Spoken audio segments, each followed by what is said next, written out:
have the brakes back together. Ta-da! And they're working. That's excellent. But as with lots of old cars, when you get to doing one thing, you find something else. And while I was up in here, I noticed there was this piece here that was, you could see where the tire was rubbing, and then there was a bolt sticking out, and that was rubbing too.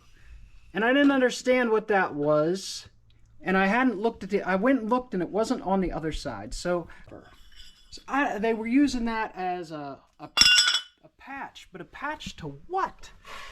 They drilled this hole, and then they drilled this hole, and then I started noticing some strange things. There's this bolt here, and this bolt here, and this thing here, and then back in here. Can you bring the light this way towards me? In here. And this is kind of like cracked.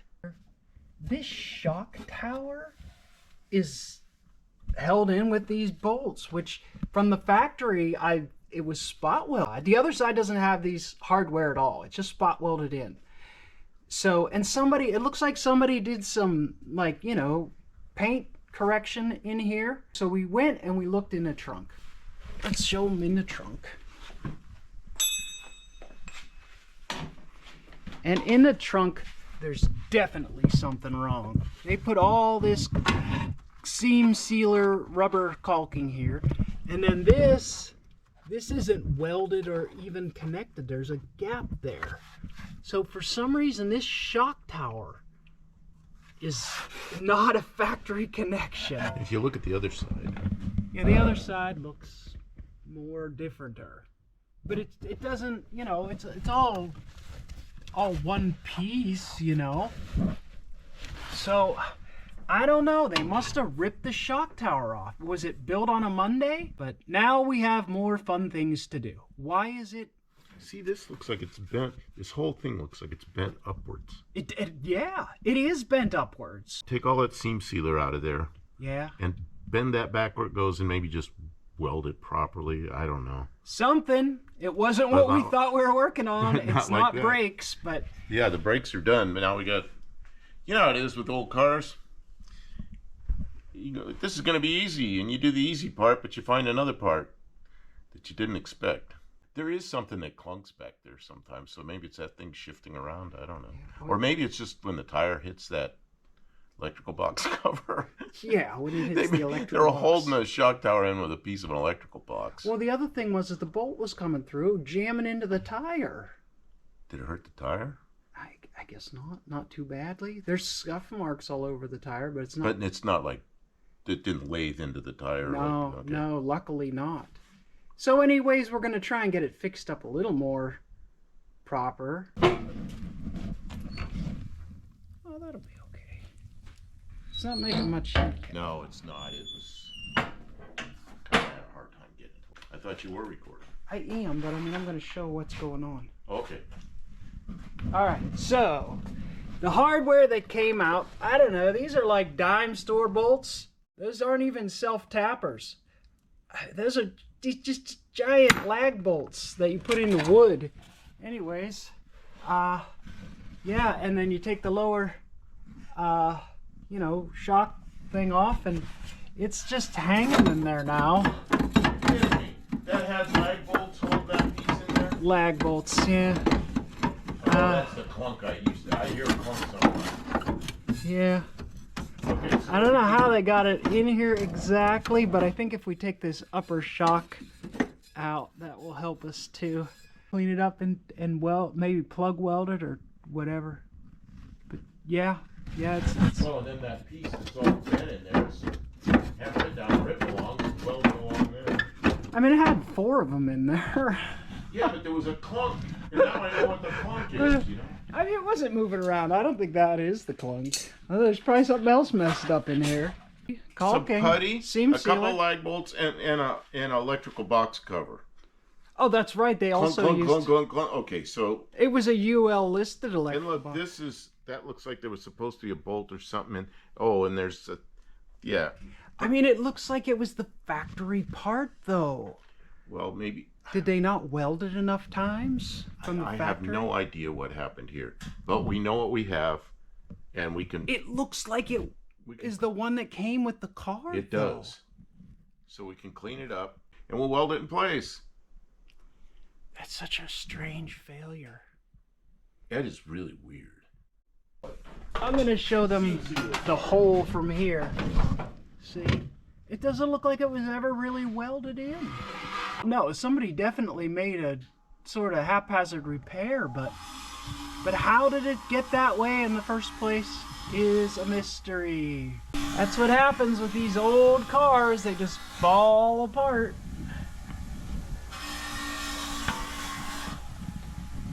Yeah. Well, originally the shock mount was welded in, but you look right here, this is cracked right here, that cracked right there. I don't know if you could see that. You come over this side, and there was a weld there that failed. That was not holding it. So this thing probably started to move around, and that's probably because that weld failed. This probably cracked, and then all these were factory welds here, and this is all cracked out. And then, yeah, this is where the lag bolts were coming through. But see, there's no welds in up here. There's supposed to be welds. There's supposed to be welds up there. Yeah, who knows. Anyway, Kim's cleaned up that side. I buffed this off. Wasn't good enough, so she cleaned it off some more. And I think we're going to put it up there. We'll probably put like one lag bolt in there or something to get it so it stays put, and then start tack welding it, take the lag bolt out, and then weld this up in there, like hopefully something that'll hold and not come undone. Once it has the adequate number of welds in all of the, outer locations. Like this weld here is like the most important one. It wasn't even there. It wasn't and then this there. one failed. And that one broke, yeah. And then there should be, 1, 2, 3, 4, 5, 6, a bunch of welds here. And I don't know if there were any, or if they were, they all failed. So. And then there's that piece in there that had been bent back. It looks like they bent it back when they put this back in. And it wasn't even up against there. And we can form that up against there, and we can put a couple of welds there too. I think that inner piece in the trunk was hammered out from this slapping around in there, maybe. Oh, that makes sense. And then when they stuck this back in, they put the lag bolts in and called it a day. Well, and they just didn't even know about that. And then they tried to cover it up with whatever that, some kind of black goo. Yeah, I don't know what that stuff was. Hey, and then they put some spray paint on it. Oh yeah, and then they sprayed some paint on it. Yeah, pink. That'll work. It'll be just like brand used. I don't know. Maybe they rode it on a bunch of bumpy roads. Well, but there were welds that obviously weren't like this one. Never was. Yeah. I mean, when you got a unibody that's put together with spot welds, and you got spot welds that never were, and then things can work around, and then other ones start to break, and then the parts starts to crack. It wasn't done right to begin with. Maybe it was a Monday. Yeah, first car on Monday morning, or beer time on Friday afternoon. Who knows? It's a '78 Fox body, first year. Was that made by AI? AI. Were those computer robotic welds? I didn't even know what AI was then. We peel back some of this floor pan, and this right here that you can just see the edge of, that's actually the frame rail. It's nice and solid. The light is actually kind of bright. So pull the light away a little bit. It's really hard to see. Oh yeah, there. Now you can figure it out, I think. So, yeah, if we peel back some of this floor pan, we can put a weld bead along the frame rail right here. And then we can put it back in there. It'll be okay. Because this isn't really strong. This is cosmetic almost. But yeah, if we weld to this, which it was welded to this in the first place, but those welds all failed. Wasn't welded right to begin with. Well, and then let me show over here, put a little light on it. That's what it's supposed to look like. And that side's solid as it gets. About to go camp out here. We're gonna go eat. We're gonna go to a restaurant, go meet my stepmom. But first we gotta start the 60-year-old car. This is the newest car we have that's legal to drive. That runs. Hey. Well, I already did a couple tests. She already did a couple of tests, yeah. Yeah, because it's not bad. And we have our lap belts on, because that's what we have. And we got our little wing windows to get a little bit of air. Yeah, pointed at me again? Yeah. I pointed it at me and told him where I was going. And, well... Oh, maybe I didn't. I said Buffdale Camp out here, but I guess I pointed the camera the wrong way. Pretend to do the intro again. See, this camera has a screen on both sides. So many times, I think I'm pointing it one way and I'm pointing it the other way. I think I'm pointing at a car and I'm pointing it at me. We're in the 66 Dart on our way to go eat at a restaurant. Yeah, my stepmother moved to Clarksville. Well, yeah, she moved here a while ago. But, so we go out to eat with her occasionally, and this is one of those occasions. She has a friend, and they like to go to Mexican food. And they found a Mexican restaurant they really like, another one, so we're gonna go there, see how that is.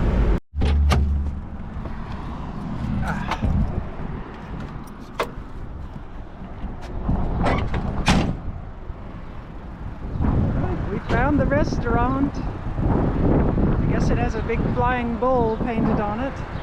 Look how nice. And a cactus.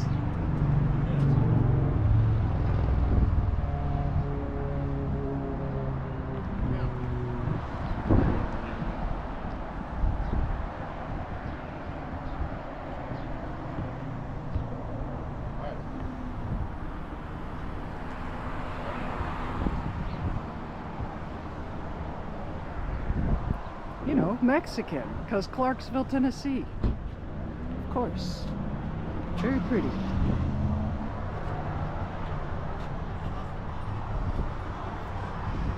Hello. Shadow Man and Dirt Road Landing sent us some generous donations to keep us going, but we've got some welds here. There is the this is the frame rail, and so this is now welded in several places, nice beads, and then we're going to weld it inside of here from the other side, and then we'll push the floor back down. So that's how that's going. Not too bad. How long did it take us to get going? Half an hour here. Okay. What, half an hour? Yeah. Well, you say hello to me. Turn around. Oh, well, you came in later than that, so that's like 20 minutes work. You really wailed on that. Yes. We're using some self-drilling screws. Good stuff, right? Got our drill and a socket on there. And as you can see, this is the frame rail, and we've welded on the inside. We've welded this seam here, okay? And then we're self-drill into here, self-drill into here, which catches the box on the back. Self-drill into here, catches the back. We're gonna have to make a little bracket because this was cracked and damaged. I don't know if you can see. And then, so you understand exactly where we're at here. This is the shock goes up into here, okay? So, yeah, we'll put some more self-drillers into here to replace the spot welds that never were. And then we'll put another self-driller or two into here between this angle and the frame rail. And then we'll put a little weld in there. And then, I don't know what we're going to do down in here, but we should put something in here to reinforce as well. Because, see, this is cracked here, and then this is all cracked down in here. So that seems to be where the... Anyways, reinforce all of that, and then hopefully we won't have any more problems. All right, we're rolling right along. This is miserable to weld. This metal is just difficult, but anyways, we're just tacking the flooring. We're peeling it back and just welding it to it, not for strength, but just for so it doesn't rattle or whatever. Here's the floor, trunk floor, and we're just gonna, you know, just give it a couple whacks and put it back in there. Simple stuff, you know. I'm trying to be... I'm so tangled up in all of this mess. Man. Nah, the hammer's sufficient. It's just a matter of the angle. The angle of the dangle. So the shock tower is welded to the frame, And that's the trunk floor that she's bending back over there. Yeah, it's just cosmetic, sort of. So nothing falls through. Hopefully no water can leak in and out or that kind of thing.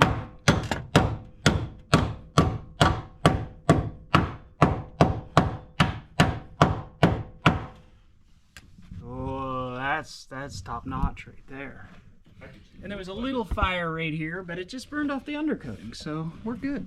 They can't see a thing because I got the thing aimed at them. There we go.